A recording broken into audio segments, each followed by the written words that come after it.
It is very, very easy to make mistakes in where winds meet. And in today's video, I'm going to be showcasing a handful of mistakes that you can make sure you avoid as you play this game. Again, overall, this game could get a little bit complicated with all of the menus and just so many different activities to do. So the goal of this video is to make your life a whole lot easier and making sure you're not making any simple mistakes when you jump online. The first mistake I see people often do is using their energy in awkward, just non useful ways. It's important to note that you need energy in order to not only do certain activities, but also claim rewards for many of them. Take a look at these timers right here. Basically, you get one energy every 9 minutes, and it takes over 60 hours to actually fill up my overall energy cap as of right now. And again, all these activities, you basically need to use energy to claim rewards. And it's very important to note that you want to make sure that this is not capped at any point. I highly recommend you do not use these pillow powders, which are basically like items to gain stamina, until the end game. It's very, very difficult to get these in general. So you don't want to be using those on just random low level activities because all this gear you will be replacing very, very quickly. So again, use your stamina in case it ever gets close to maxed out, but also make sure you have enough to get the most out of activities based on your level. Next up, when it comes to just open world mobs, you can make your life a whole lot easier and basically kill things in one hit. If you sneak up behind them, you can see this F icon right there, and there you go. I took him down in one hit. Take a look at how long normally it takes me to take down these mobs. It's probably like close to a minute or two. It's just saving you a ton of time. You don't have to worry about taking hits or using abilities or anything like that, and it just speeds up the process. The other thing is that you can use the environment to just speed up things even further. Typically, you'll see these explosion barrels. You can basically lead mobs close to them, hit them with the arrow, blow them up, and basically take them out in one hit. Oftentimes, I see people just ignoring a lot of their just environmental surroundings, when realistically, it can just make your life a whole lot easier. Next up, let's talk about recycling, and that's because I see a lot of people recycle gear and just wasting really, really high potential items. So if we go over to the gear menu, of course, we can start recycling items. So just to have a quick call out, the way recycling works is that basically the higher level the piece of equipment is, the better rewards you get from recycling it. These lower level items, for example, I'm only getting coins. As you get higher and higher in the scaling, you can get more coins or even different materials that you use for tuning objects. It's important to note though that some pieces of gear might have a small little purple icon in the lower left corner, just like this one and this one, and it allows you to use that piece of equipment as a material when tuning to guarantee a purple or higher quality perk. And this is honestly huge. I do not recommend using those on lower leveled pieces of gear. Eventually, what you'll want to do is tune a high leveled piece of equipment that you want to definitely use for a while, and then use these pieces of gear with the purple icons to lock in high quality perks on the item. So again, this is just showing the process of how it works. I'm not actually going to do it because I want to make sure I save this item for a higher level than just better weapon in general. Friendly reminder, if you've made it this far in the video, consider liking and subscribing to stay tuned for more content down the road. Now let's talk about this next section, which is of course Gamba. It's so easy to just quickly spend your Echo Jade on gambling and hoping that you actually get some sort of cool skin, but realistically, you don't want to use your Echo Jades at all when it comes to this kind of stuff. Maybe in the end game when you're completely maxed out, but earlier on, you do not want to spend any Echo Jades on this. I know it's tempting, but don't bother. Instead, just progress your character. You're going to get these better Gamba tokens for a chance at the top tier skins and just cosmetics. Like here we go, I just got a new hairstyler right there. But again, don't even look at the lower scaled Gamba, it's not worth it. If you are a brand new player, I want you to stop what you're doing and go to where I'm at the map.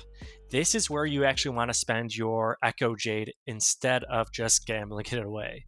You want to go to this NPC just left of this teleport shrine right there, and his name is Tang Bao.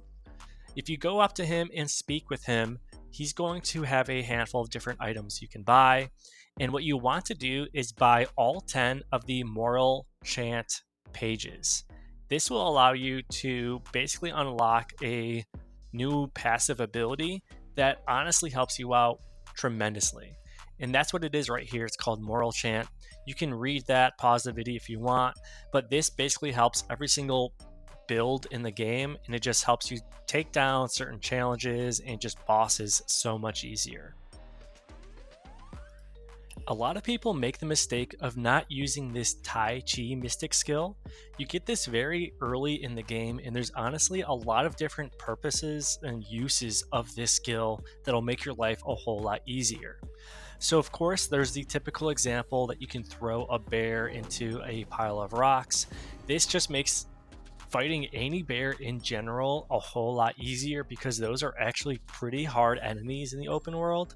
And just by throwing them against the rock, you're going to be able to deal a ton of damage. In some cases, it's basically a one-hit KO. So keep that in mind. Whenever you see a bear, get ready to use Tai Chi to throw it across the map and just make the fight a whole lot easier.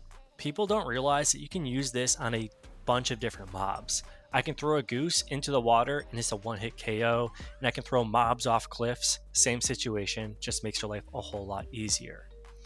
Next up, I wanted to go over to the quest icon, and if you're ever not sure what to do or you're stuck on a boss and you just need to power up a little bit, consider opening your quest menu and then just tracking the quest and going through the steps to complete it.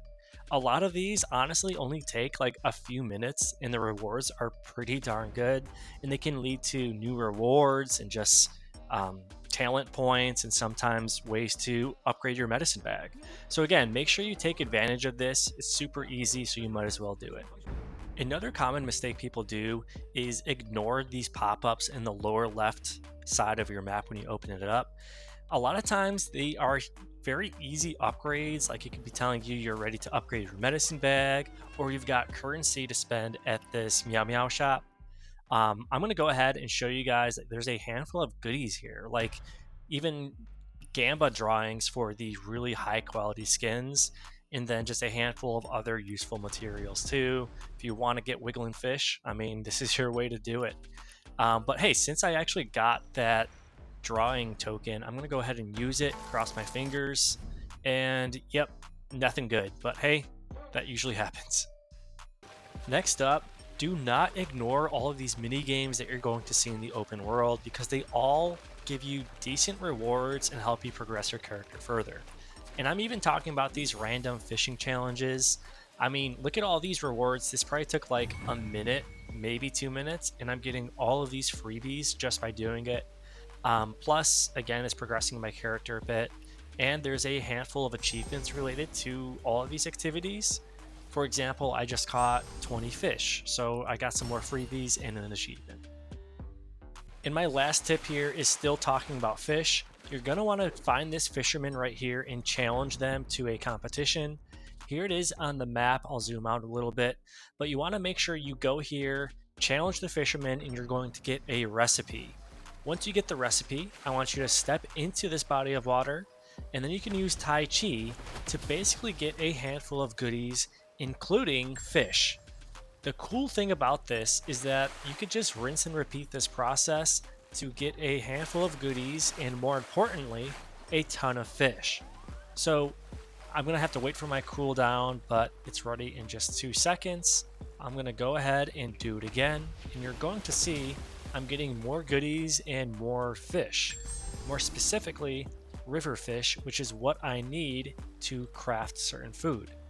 So what's nice is that you can set food to basically be auto use to increase your HP after a certain threshold.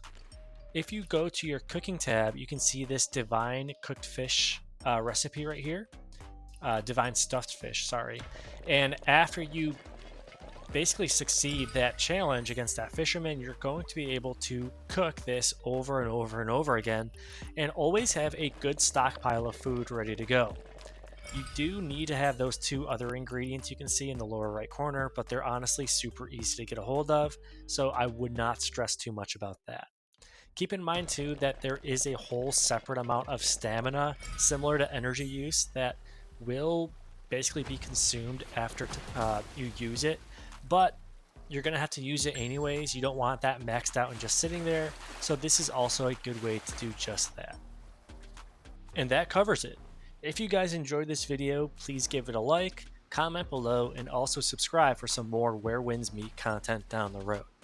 Thanks again, and I'll catch you guys later.